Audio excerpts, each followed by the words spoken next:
everybody, so welcome to the second episode of Spirit Sunday. So this video is to really talk about the basic of balance in the world and why the world is so fucked right now. All because of capitalism, and it's deeper than that, using spirituality and concepts of spirituality to really explain how capitalism and consumerism fucked the world up. So, as you all know, everything exists with duality. So even in our brain, the left brain processes, well, these are according to neuroscience. The left brain is responsible for logical thinking, languages, and processes, whereas like the right brain is all about artistic expression, intuition, emotion, and things like that. And then in quantum physics and in chemistry, basic chemistry, we have a molecule, like an atom, being made of proton, which is positive, electrons, which is negative, and then there's neutron, doesn't matter as much. And then even within us, so everything in nature operates with duality, or like at least like mainly on duality in it.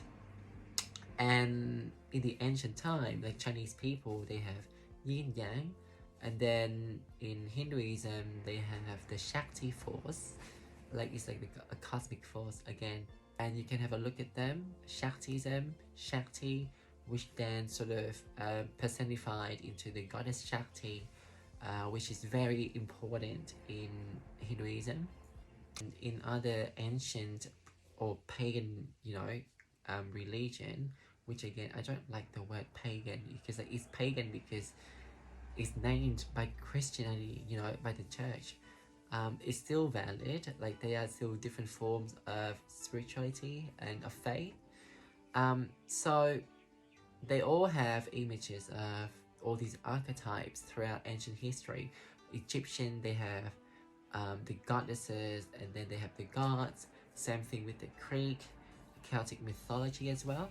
And when you look at these archetypes, you would then see that the main idea would be around the divine feminine, which a lot of the goddesses, no matter which pantheons they came from, they embody, as well as the gods, which embody the divine masculine force.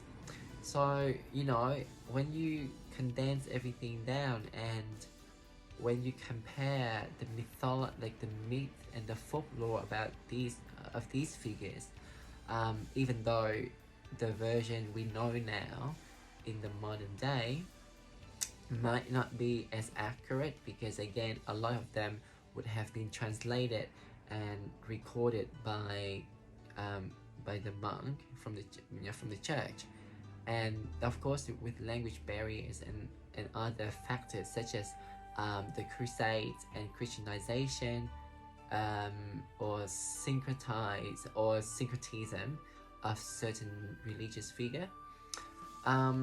It's not as accurate and as close to what they would have been, or might have been in the past, but it still gives you a rough image of it, like a rough idea around this. So the divine feminine is, again, everybody has both of those quality within us, and the divine feminine is considered to be cyclical. She's more inward, she's just there, she's in charge of emotion, intuition, and feelings, and wisdom. She's so connected to the earth and everything around her. She is what our great mother from 300,000 years ago passed down to us. She's just there, sitting on her throne, because she's emotion and she's quite powerful. And we all know emotion and feelings can be quite a great motivator. And then we have the divine masculine, which is all about outward action, very action oriented. He's all about making movement forward. He's all about logic. He's all about and he's nurturing. Whereas the divine feminine, his counterpart, nurtures. And you know, he is vulnerable as well, because again, logic alone cannot operate too much, right? It needs something driving behind it. And then yeah, however, you know, when again, this is my personal theory, it might not be true, this is just what I believe in, and I just operate a lot of my moral compasses around it. But when the church took over about 2,000 years ago, and I'm talking about something like a 2,000 years kind of ideology, which then somehow affect the world until up to this point as well, and I think it will keep on going a lot if we don't start changing our way of living and our change and our way of interacting with each other, and not talking about this sort of particular, not having this conversation with each other. The church said that one single person who appeared to be male created everything. Whereas in the ancient world, the Chinese, they knew yin cannot exist without yang, and vice versa. The gods would be nothing without the goddesses. The masculine could never succeed, and lonely and lost without the guidance of the feminine. And you know, and I strongly believe, you know, when they say witches, again, as I have said in another video, witches, historically speaking, they were healers, they were religious practitioners, they were high priestesses, they were herbalists and midwives. So they used all of the knowledge that has been passed down to us from our great mother 300,000 years ago, and the knowledge that the universe equipped the ancestors before her for survival, you know, to really help people. And then when the church took over, they suppressed it because they wanted to seize control, they wanted to have power. And then they realized how powerful the feminine could be. She is the one, you know, and again, it's just how I personify this particular energy, the feminine energy. She gives birth to ideas, she gives birth to wonderful things, to life, and with the divine feminine, whatever ideas, whatever figure she births to into the world, is there to serve the greater good.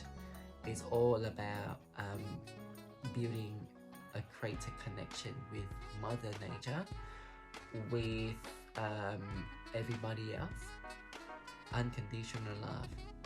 And the divine feminine, the divine masculine role is to then really take those ideas, like taking care of her babies, really, you know, like sort of take those ideas and put them into motion, really sort of help her manifest them into reality, into the 3D world, not reality but 3D world. And when you think about, and from my research, and well, not research, just reading, really, modern science, you know, is something for us to blame as well, you know, because if you think about it, like the foundation of knowledge we have, yes, even though science kind of sort of protested against the church and the ridiculousness of their tyranny, but you do have to remember the church still have a lot of financial power over the world, and they still have ties with money-making machine, and this money-making machine would be funded for research and so forth. And so there will always be certain agenda behind each of the published research funded by a private company. So yes, So unless it's funded by the public for the greater good, then the, those knowledge, I would still be quite careful with them. And if you think about it, science now have proven that parallel universe may exist, most likely exist, that plants could have feelings, and before they proved that they could communicate with each other through a network of fungal, like through a fungal network. So remember that the church and and the wars before, the Crusades, all of these wars must have destroyed a lot of knowledge, of artifacts, of records, you know, of the reality in the ancient time. So just because we haven't learned about it yet, it doesn't mean it may not be real. I'm just encouraging you to be more open-minded to things. Now the way it fucked up, because again, in the last 2,000 years, the last 2 millennia that the church took over and the patriarchy system controls the world, they have taught men who were born equipped with greater masculine energy already to, or at least like those who would embody a lot more masculine energy, to suppress the emotion, which means to suppress the divine feminine. And so we have generations and after generations of people act from a place of no guidance, just really lost in action. And then and we've been taught like for the feminine to feel ashamed of herself, be ashamed of our emotion, be ashamed of their period, be ashamed of everything that Mother Nature grants them, So that's why the world is fucked. We should start to decolonize and to really address deeper issues, racism, and how we have been culturally conditioned to quickly snub, ancient wisdom of people from the ancient time, and technically like non-white, like knowledge approved by non-Anglo people. That's it for now. I hope you will start, looking at the world quite differently. And that's it for now. I'll see you soon.